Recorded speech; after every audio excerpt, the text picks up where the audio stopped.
கேக்குதா? ஓகே. ஆனா உன் வாய்ஸ் எனக்கு பிரேக் ஆகுதே ஏன்? இப்போ கேக்குதா சார் கிளியரா? கேக்குது.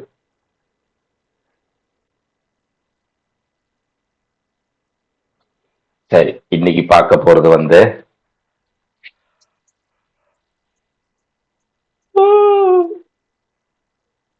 Method of variation of parameter. Okay sir.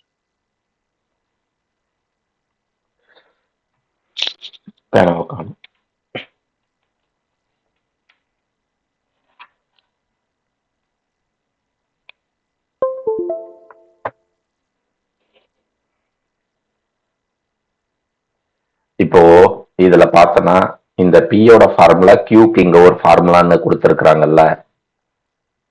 Sir screen share ஆகல சார். ஐயோ,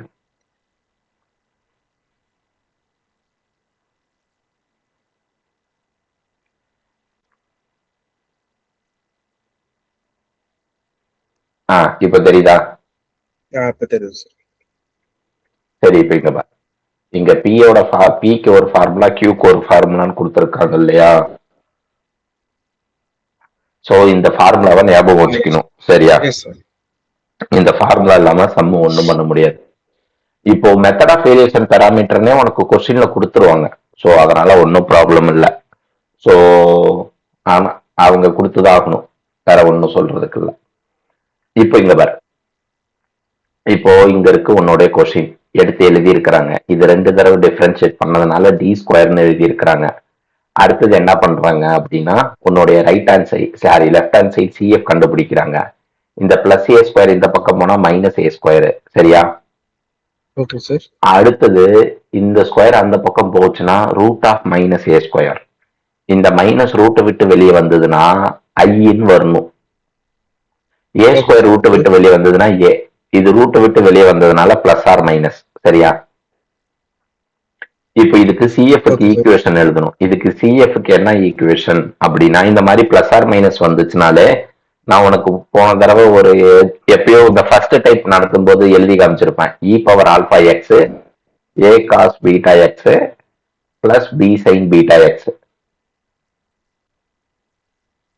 இதுல பிளஸ் ஆர் மைனஸுக்கு லெஃப்ட் ஹேண்ட் சைடுல இருக்கிறதுக்கு பேர் ஆல்பா, ஐயோட இருக்கிறதுக்கு பேரு பீட்டா. இங்க ஐயோட என்ன இருக்கு அப்படின்னா ஏ இருக்கு. So beta equals to a. Plus or மைனஸுக்கு முன்னாடி மீன்ஸ் லெஃப்ட் ஹேண்ட் சைடு. சரியா? பிளஸ் ஆர் மைனஸ்க்கு லெஃப்ட் ஹேண்ட் சைடு எதுவுமே இல்ல. ஸோ அதுக்கு பேரு ஆல்பா. இருந்துச்சுன்னா அது ஆல்பான்னு எடுக்கணும். எதுவுமே இல்லாததுனால நம்ம அது ஜீரோன்னு எடுத்துக்கிறோம். இப்போ நீங்க என்ன பண்ணணும்னா இ பவர்ல 0x ஏ காஸ் பீட்டாவுக்கு பதிலா ஏஎக்ஸ் பிளஸ் பி சைன் பீட்டாவுக்கு பதிலா ஏஎக்ஸ் அப்படின்னு இப்படி எழுதணும். புரியுதா? Okay sir. சிஎஃப் எழுதியாச்சு. ஸோ இங்க பாத்தீங்கன்னா இங்க சிஎஃப் இருக்கும். இப்போ நெக்ஸ்ட் ஸ்டெப் என்ன பண்ணணும் அப்படின்னா, இந்த கேபிட்டல் ஏவோட இருக்கிறது என்னதுன்னா y1. இந்த கேபிட்டல் பியோட என்ன இருக்கோ அது வந்து y2. அதை எடுத்து எழுதிடணும். புரிஞ்சுதா? Okay sir. இப்போ இது எதுவுமே தேவையில்லை, இதெல்லாம் நீ விட்டுடலாம். ஸோ ஒன்றும் ப்ராப்ளம் இல்லை.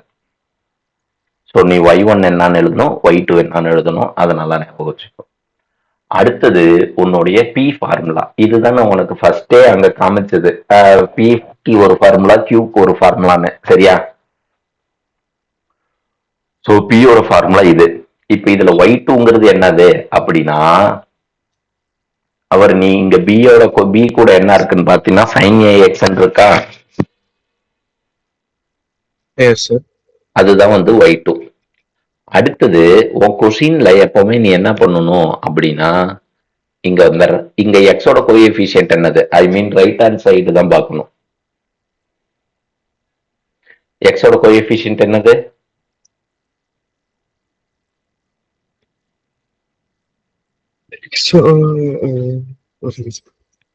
எக்ஸோட கோஎஃபிஷியன்ட் வந்து y2 f of x. என்னடா y2 f of xங்கற? நாங்க கொஷின்ல ரைட் ஹேண்ட் சைடுன்னு. Oh sorry sir, tan x sir. tanங்கிறது ட்ரிக்னாமெட்ரிக். சோ அதை சொல்லக்கூடாது, ஏவை மட்டும் தான் சொல்லணும். புரியுதா? Okay sir. டேனுங்கிறது ஃபங்க்ஷனு, அதை விட்டுறணும். எக்ஸோட கோஎஃபிஷியன்ட் என்னன்னு கேட்டாங்க அப்படின்னா ஏன்னு சொல்லணும். புரியுதா? Okay sir. இப்போ இதுல y2ங்கிறது என்னதுன்னா பியோட கோஎஃபிஷியன்ட். ஸோ உன்னுடைய சிஎஃப்ல உன் சிஎஃப் ஈக்குவேஷன்ல பி கூட என்ன இருக்கோ அதுதான் y2. இந்த எஃப் ஆஃப் எக்ஸ்ங்கிறது என்னதுன்னா உன் கொஸ்டினோட right hand side. Okay sir. அடுத்தது இங்க கீழே டினாமினேட்டர்ல இருக்குல்ல, அதுக்கு பதில் என்ன பண்ணும்னா உன் கொஸ்டினோட ரைட் ஹேண்ட் சைட்ல எக்ஸோட கோஎஃபிஷியன்ட் என்னவோ அதை தான் கீழே வரணும். புரியுதா? இப்போதான் கொஞ்ச நேரத்துக்கு முன்னாடி எக்ஸோட கோஎஃபிஷியன்ட் tan என்ன, டேனுங்கிறது ட்ரிக்னாமெட்ரிக்கு, அதனால அதை விட்டுருவோம். மீதி ஏ மட்டும் தான் நிற்கும். அதுக்கு பதில் இங்க கீழே ஏன்னு எழுதியாச்சு. புரியுதா? Okay sir. அடுத்தது இப்ப இங்க tan இருக்குல்ல, இந்த tan நீ எப்படி எழுதலாம் அப்படின்னா tan AXனா sin by cosன்னு எழுதலாம். அப்படி sin by cosன்னு எழுதும் போது நமக்கு ஆல்ரெடி என்ன இருக்கு அப்படின்னா sin AXன்னு இருக்கு. தெரியுதா? சோ அந்த எல்லோ கலர் சைனும் இந்த டேன்ல இருக்கிற சைனும் சேர்ந்து சைன் ஸ்கொயர்னு வந்துடும். புரியுதா? Okay sir. அடுத்தது cos square a x plus sine square a x equal to 1 அப்படிங்கறத ஞாபகம் வச்சுக்க. இப்போ இங்க கீழே டினாமினேட்டரை பார்க்கணும் எப்பவுமே. இப்ப இங்க கீழே டினாமினேட்டர்ல காசுன்னு இருக்கா, அப்ப மேலையும் காசுன்னு கொண்டுட்டு வரணும். அப்போ என்ன பண்ணணும்னா இது இந்த பக்கம் போச்சுன்னா மைனஸ்ல வந்துடும். அப்போ sin square a x equal to 1 minus cos ஸ்கொயர்ல ஏஎக்ஸ் அப்படின்னு வரும். அப்போ சைன் ஸ்கொயருக்கு பதிலாக நீ இதை ரீப்ளேஸ் பண்ணிக்கலாம். புரியுதா? கேக்குதா? அடுத்தது இங்க இருக்கு பாரு ஏ, இந்த ஏ வெளியே போயிரும். அவர் இங்க வந்துருச்சு வெளியே. Okay sir. அவ்வளவுதான் விஷயம். இப்ப நெக்ஸ்ட் என்ன பண்ணணும்னா இந்த காசை 1க்கு தனியா எழுதணும், இந்த காஸ் ஸ்கொயருக்கு தனியா எழுதணும். சரியா? Okay sir. சோ 1க்கு தனியா எழுதுனா 1 by cos, cos square by cos அப்படிங்கும் போது நீ ஸ்கொயருக்கு 1 அடிச்சிடலாம். Okay sir. இதுக்கு 1 அடிச்சிட்டுனா மீதி இது இருக்கும். புரியுதா? Okay sir. அடுத்தது டேன்னா சைன் பை காசுன்னு எழுதணும் இல்லையா? அதே போல 1 பை காசுன்னா நீ என்னன்னு எழுதலாம்னா சீக்கன்னு எழுதலாம். இதுவே 1 பை சைனுன்னா நீ என்னன்னு எழுதலாம்னா கொசிக்கன்னு எழுதலாம். இது ஜஸ்ட் கன்வர்ஷன், இதை ஞாபகம் வச்சுக்கிற. சரியா? Okay sir. அடுத்தது இங்க எழுதியாச்சு. சரிதா? இப்போ சீக்கன் ஏ இங்க இதை அடுத்தது இதை ஞாபகம் வச்சுக்கோ. சீக்கன் ஏஎக்ஸ், சீக்கன் எக்ஸ இல்ல நான் சீக்கன் 3x ஒரு எக்ஸாம்பிளுக்கு எழுதுறேன். சீக்கன் 3x இன்டகிரேட் பண்ணா என்னது அப்படின்னா 1/3 log ஆஃப் சீக்கன் 3x பிளஸ் tan 3x எழுதணும். அதாவது அந்த எக்ஸோட கோஎஃபிஷியன்ட் என்னவோ அது முன்னாடி வரணும். இருந்துச்சுன்னா வரணும், இல்லாட்டி விட்டுறலாம். சரியா?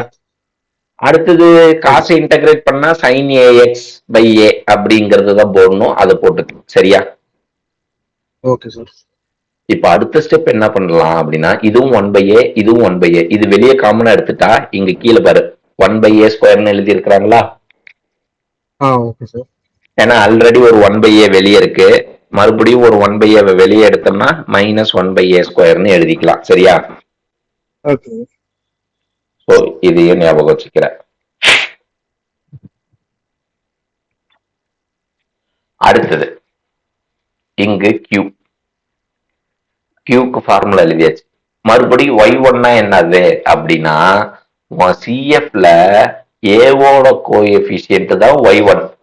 எஃப் ஆஃப் எக்ஸ்ங்கிறது என்னதுன்னா உன் கொஷினோட ரைட் ஹேண்ட் சைடு. சரியா? கீழே இருக்கிற டினாமினேட்டருக்கு என்ன பண்ணணும்னா உன் கொஸ்டின்ல ரைட் ஹேண்ட் சைட்ல எக்ஸோட கோஎஃபிஷியன்ட் என்னன்னு பார்க்கணும். tan AX இருந்தது, அதுல எக்ஸோட கோஎஃபிஷியன்ட் வந்து ஏ, அதை தான் இங்க போட்டிருக்காங்க. புரியுதா? Okay sir. இந்த டேன்னா நீ என்னன்னு எழுதலாம்னா சைன் பை காசுன்னு எழுதலாம். அப்படி எழுதினா இந்த காசுக்கும் இந்த காசையும் அடிச்சுட்டா மீதி சைன் நிக்கும், ஏ நிக்கும். ஏவை தூக்கி வெளியே போட்டாங்க. Okay sir. மீதி sin AX மட்டும் நிக்கும். sin AX இன்டகிரேட் பண்ணா மைனஸ் காஸ் AX பை ஏ. என்னது? மைனஸ் காஸ் AX பை ஏ அதுதான் ரொம்ப முக்கியம். அது நல்லா ஞாபகம் வச்சுக்கோ. அப்புறம் வெளியே இருக்கிற ஏவோட சேர்ந்ததுன்னா இது -1/a² இப்படி வந்துடும். புரியுதா? Okay sir. இந்த மெத்தட் ஆஃப் வேரியேஷன் பேராமீட்டர்ல பிஐ கண்டுபிடிக்கிறதுக்கு இதான் formula. Okay sir. P1 + QY2. Pங்கிறது என்னதுன்னா அவர் மேல கண்டுபிடிச்சு வச்சிருக்கோம். அடுத்தது Y1 இருக்கா? Y1 என்னது அப்படின்னா உன் சிஎஃப்ல கேபிட்டல் ஏவோட கோஎஃபிஷியன்ட் தான் Y1.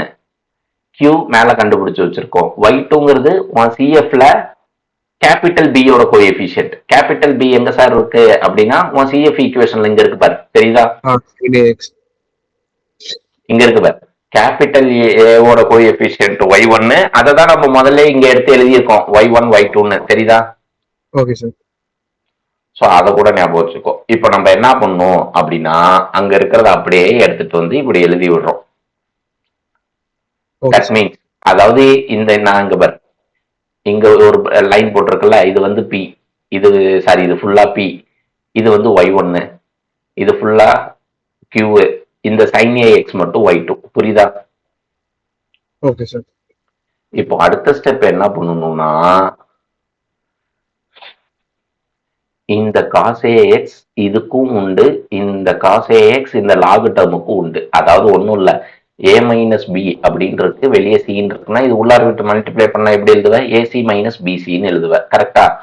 அதே போல இந்த cos AX உள்ள போச்சுன்னா இங்க பாரு cos AXன்னு எழுதி இருக்கிறாங்களா, அப்புறம் log போட்டு இந்த டேர்ம் அப்படியே ஃபுல்லா எழுதிட்டாங்க. புரியுதா? Okay sir. அதே போல இந்த cos AX உள்ள போச்சுன்னா sin AXன்னு எழுதி cos AXன்னு எழுதலாம். கரெக்டா? Yes sir. அதே போல இந்த -1/a² உள்ள வந்துச்சுன்னா இந்த மைனஸும் இந்த மைனஸும் சேர்ந்து பிளஸ் மாதிரி டிவைடட் பை a². புரியுதா? Okay sir. இப்ப நல்லா கவனி, இது பிளஸ்ல இருக்கு, இது மைனஸ்ல தான் இருக்கு. இது ரெண்டுத்தையும் அடிச்சிடலாம். மீதி இருக்கிறது தான் அப்படியே. புரியுதா? அடிக்கிற மாதிரி தான் கொஸ்டினே வரும். அதனால ஒன்றும் பிரச்சனை இல்லை. இது ரெண்டுத்தையும் அடிச்சிரு. இதான் பிஐ. கடைசியா y = CF + PIன்னு எழுதி இதை இப்படி எழுதிட்டு போயிரு. Okay sir. சரியா? நீ நான் tan AXக்கு போட்டேன். இப்ப இங்க எக்ஸோட கோஎஃபிஷியன்ட் 1. சோ இந்த சம்ம நீ போட்டு பாரு. சரியா? Okay sir. அடுத்தது cot X. சோ மறுபடியும் உன்னுடைய பழைய ஈக்குவேஷன் இதே போல CF வரையும் கண்டுபிடிக்க போற. இங்க cos X sin X அவ்வளவுதான் முடிஞ்சது. சரியா? Okay sir.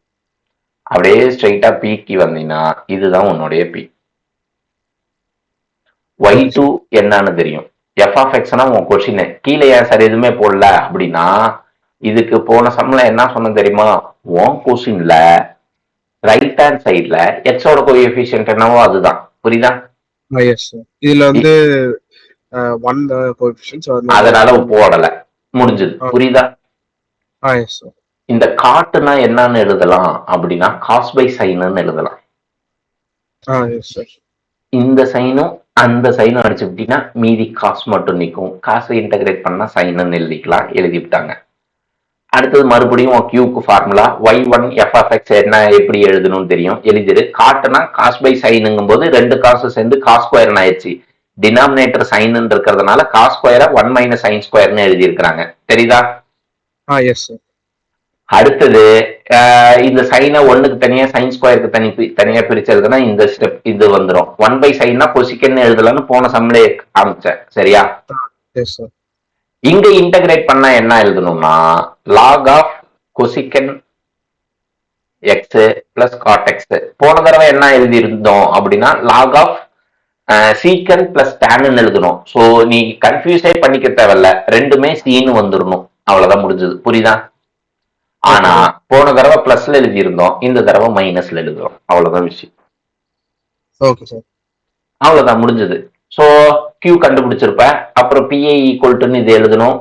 எவர் இப்படி Pக்கு -sin x தான் ஆன்சர். Y1 cos x, Qக்கு இந்த பெரிய பிராக்கெட், Y2க்கு இந்த sin x. இந்த sin x இந்த லாகுக்கு முன்னாடி மல்டிப்ளை பண்ணிக்கோ, இந்த cos x கூடயும் மல்டிப்ளை பண்ணிக்கோ. புரியுதா? Okay sir. என்ன பண்ணணும்? நான் வேணா எழுதி காமிக்கிட்டா -sin x cos x plus இந்த sin x உள்ள போச்சுன்னா cos x sin x minus எப்பவுமே லாக் இது ஃபுல்லாவே லாகரிதமிக் டேர்ம். அப்ப அந்த சைன் முன்னாடி மட்டும் தான் எழுதணும். sin x log ஆஃப் ஓம் பிராக்கெட். புரியுதா? Okay sir. இப்ப நல்லா கவனிச்சினா இது மைனஸ்ல இருக்கு, இது பிளஸ்ல இருக்கு. ஆப்வியஸா அடிக்கிற மாதிரி தான் செட் பண்ணிருப்பாங்க கொஸ்டினை. மீதி இருக்கிறது தான் உன் பிஏன்னு எழுதணும். ஓகேவா? Okay sir.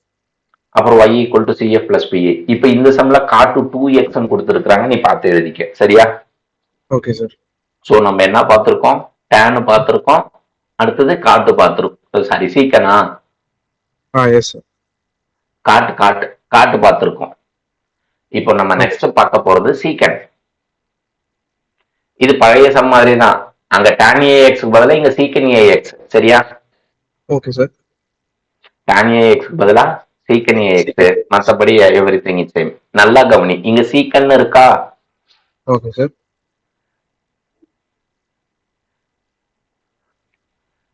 1/cosனா சீக்கன்னு சொன்னேன். Yes sir. அப்படியே இன்டர்சேஞ்ச் பண்ணிக்க. அப்போ இந்த சீக்கனுக்கு பதிலா 1/cosன்னு எழுதினா அப்போ sin/cosன்னு வருமா? அப்படின்னா அப்புறம் நீ டேன்னு எழுதிக்கலாம். அவ்வளவுதான் விஷயம். அவர் இங்க ஸ்ட்ரைட்டா எழுதிட்டாங்க. இப்ப நீ அடுத்தது ஞாபகம் வச்சுக்க வேண்டியது tan ax இன்டகிரேட் பண்ணா log சீக்கன் ax. அவ்வளவுதான் விஷயம். புரியுதா? Okay bye sir. a. tan ax integrate பண்ணா log சீக்கன் ax பை a. அவ்வளவுதான் விஷயம். சரியா? Okay sir. ஸோ நீ இந்த இன்டகிரேஷன் ஞாபகம் வச்சுக்கணும். இப்போ நம்ம நெக்ஸ்ட் என்ன பண்றோம்னு பாரு. சீக்கன்னா 1/cosன்னு எழுதலாம். 2 காசையே அடிச்சு போட்டீங்கன்னா வெறும் dx மட்டும் தான் நிற்கும். சீக்கன்னா என்னன்னு எழுதலாம்? 1/cos. So 1/cos. காஸ் அடிச்சிடலாம். இந்த ஏ வெளியே போயிடும். மீதி dx மட்டும் தான் இருக்கும். dx இன்டகிரேட் பண்ணா x. அவ்வளவுதான் முடிஞ்சது. இங்க எதுவும் அடிக்கிற மாதிரி எல்லாம் வராது. அப்படியே வச்சுக்க வேண்டியதான். py1 plus qy2ன்னு எழுதி. ஓகேவா? Okay sir. நீ இந்த சீக்கன் எக்ஸ் சம் போட்டு பாரு. இல்லாட்டி நான் அடுத்தது என்ன பண்ணலாம்னு சொல்றேன். அடுத்தது கொசிக்கன் எக்ஸ். அங்க மேல என்ன எழுதணும்? 1/cosனா சீக்கன் எழுதணுமா? இப்போ இங்க எழுதுற 1/sinனா கொசிக்கன். புரியுது? சாரி, கொசிக்கன். ரைட். எப்படி இது இங்க தேவைப்படும்? இங்க உன் பிக்கு formula y2 f of x எல்லாத்தையும் எடுத்துட்டு வந்து போட்டிருக்க. கொசிக்கன்னா 1/sin எழுதுனா சைன் அடிச்சு போடலாம். வெறும் dx மட்டும். ஓகேவா? Okay sir. dx இன்டகிரேட் பண்ணா xன்னு எழுதிக்கலாம். அடுத்தது இங்க கொசிக்கன்னா 1/sin எழுதுவியா? cos/sin அப்படின்னு வரும். cos/sinனா காட். Okay sir. அவர் இதுவும் சி இதுவும் சி. நீ sin/cosனா தான் tan. cனா காட். ஓகேவா? நீ இங்கதான் ஏதாவது மாத்தி எழுதுவ. cos/sinனா ஆர்வத்துல tan எழுதுவ. புரியுதா? மேல காசுன்னு இருக்குல்ல, இங்க காட்டுன்னு எழுதணும். சிசின்னு ஞாபகம் வச்சுக்கோ. அவ்வளவுதான் விஷயம். அப்புறம் காட் எக்ஸ் இன்டகிரேட் பண்ணா லாக் ஆஃப் சைன் எக்ஸ்ன்னு எழுதுனா முடிஞ்சது. ஸோ நீ எதை ஞாபகம் வச்சுக்கணும்னா, இந்த பியோட ஃபார்முலா, இந்த கியூவோட ஃபார்முலா, இந்த cos/sinனா காட்டுன்னு எழுதுறது, காட்டை இன்டகிரேட் பண்ணா லாக் சைன் எக்ஸ்ன்னு எழுதுறது, அதே போல 1/sinனா கொசிக்கன்னு. அடுத்தது வந்து கொடுத்திருந்தா வந்து 1/3 sin log sin x தானே சார் எழுதணும்? என்னது? இப்போ cot 3x ன்னு கேட்டேன்னா லாஸ்ட் டைம் பார்த்த மாதிரி 1/3 log sin x அந்த மாதிரி தான் சார் எழுதணும். ஆமா. ஓகே. சரியா? நீ இந்த மாதிரி இந்த tan ax இன்டகிரேட் பண்ணா இங்க பாரு, இங்க இருக்கு பாரு. tan ax இன்டகிரேட் பண்ணா log secant ax by a அப்படின்னு எழுதுறது. அப்புறம் 1/cosனா சீக்கன்னு, sin/cosனா tanன்னு. இந்த மாதிரி கன்வர்ஷன் மட்டும் தெரிஞ்சுக்கிட்டீங்கன்னா நீ சம்மு ஈஸியா போட்டுடலாம். அவ்வளவுதான் இந்த லெசனும். ஓகே. நீ இனிமேல் என்ன பண்ணலாம் அப்படின்னா, எங்க உன் கொஸ்டின் பேப்பரை காணும்? இது எங்கேயாவது டவுன்லோடு காமிக்குமா? 10 தடவை டவுன்லோட் பண்ணிட்டேன். ஓகே.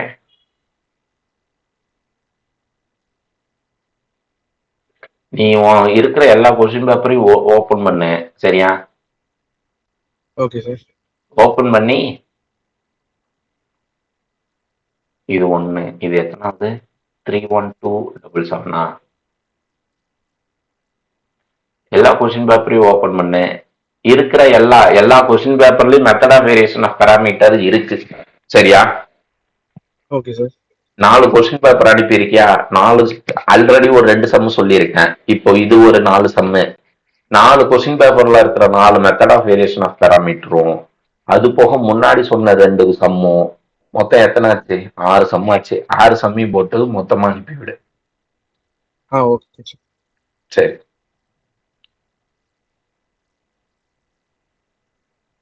நாளைக்கு காலேஜ் முடிச்சுட்டு எப்ப வீட்டுக்கு வருவ? சார் நாளைக்கு காலேஜ் முடிச்சுட்டு எப்ப வீட்டுக்கு வருவ? 5:30 போல வந்துடும் சார். ஃபுல் டே காலேஜா நாளைக்கு? ஆமா சார்.